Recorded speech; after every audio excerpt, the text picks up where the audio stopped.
In today's crypto video, I'm going to be teaching you guys how you guys can buy Tether. So for those people who do not know Tether, Tether is a stable coin. So by stable, I mean Tether's value is equivalent to US dollar, which means when you're buying Tether, you're basically buying US dollar. One Tether equals to one US dollar. And have you ever heard of one US dollar becoming two? That's basically what Tether is. It's not going to go up, it's not going to go down. Let's say you put money in like Bitcoin.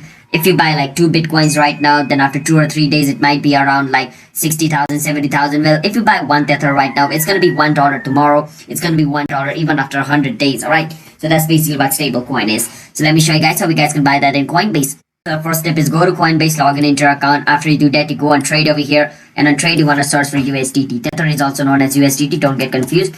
You search for USDT. You want to click on, Tether USDT over here. And once you click on it, there's going to be a buy option over here. You can click on buy, enter the amount of, Tether you want to buy. And then you want to click on versus preview buy. After it's going to show you the, amount of money it's going to charge you for service fee and other stuff. And once you click on buy, it's going to be bought.